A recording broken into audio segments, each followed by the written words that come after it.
The quiet battles we fight with ourselves often shape the paths we take, even when the world seems blissfully unaware. Those moments, the seemingly small daily insights and reflections, build upon each other, creating a foundation stronger than we realize. This idea of compounding isn't just for financial growth. It's the same principle that fortifies our understanding of who we are and what we're capable of. And today, we're peeling back a layer that many wrestle with silently: imposter syndrome. If this resonates, know that you're not alone. By the end of this journey, you'll understand not only how to identify it, but also how to sideline its influence. And if you're fortunate enough never to have faced this inner critic, you'll gain the tools to recognize it in others and guide them toward clarity and confidence. Psychologists point to 6 pillars that hold up low self-esteem, and nestled among them is imposter syndrome. At a glance, it might seem trivial, something some even joke about to stay humble. But for many, it's no laughing matter. It can be a persistent, gnawing belief that undermines their success, leaving them convinced they've deceived their way into accomplishments. Imposter syndrome thrives on the fear that any day now, the world will discover you're not as capable as you seem. It isn't limited to any one group. It impacts high achievers, creatives, professionals, and students alike. At its core, it's the mental disconnect between your achievements and your self-worth. Interestingly, there are 2 shades to imposter syndrome. The first is transitional. Imagine stepping into a new role or environment where everything feels uncharted. You might genuinely feel like an imposter simply because the territory is unfamiliar.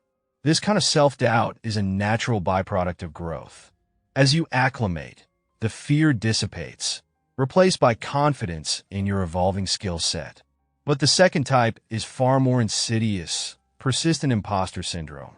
Even after mastering your craft or exceeding expectations for years, that shadow of inadequacy lingers.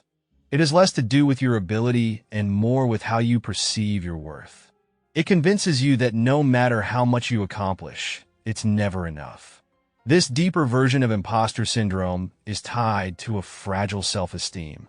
Those trapped in its cycle often measure their value solely by what they achieve. Any failure or perceived shortcoming feels like a verdict on their worth as a person. Over time, this mindset becomes a cage, limiting growth and happiness. Here's the irony. Those struggling with imposter syndrome often outperform their peers. Their self-doubt fuels meticulous attention to detail, relentless preparation, and an almost obsessive commitment to excellence. For employers, they're a dream. For the individual, however, this perfectionism is exhausting and unsustainable. If you've ever felt like this, the symptoms might be all too familiar. You might attribute your success to luck or external factors, rather than acknowledging your skill. Maybe you landed a role because of your charm in the interview. You think, not because you were the best candidate. There's also that constant fear of being found out. It keeps you up at night, double-checking everything, skipping breaks to ensure no stone is left unturned. You replay conversations in your head, worrying you've said something wrong. And when someone recognizes your efforts, instead of celebrating, you feel uneasy, like they've been fooled somehow. Compliments make you squirm, because deep down, you don't believe you deserve them. This cycle of over-preparing, procrastinating, and perfectionism isn't just draining. It's a direct path to burnout. It leaves you in a constant state of tension, unable to embrace your achievements or enjoy the process. The solution doesn't lie in convincing yourself that you belong. It's about questioning why you think you don't. Where do these beliefs originate? Why do you undervalue your contributions?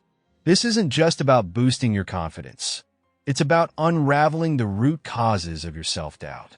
Addressing imposter syndrome isn't a one-time fix. It's an ongoing process of self-discovery, peeling back layers of learned insecurities and replacing them with truths about your value. And while it might not be an easy journey, it's one worth taking. Are you ready to challenge those thoughts and rewrite the narrative that's been holding you back?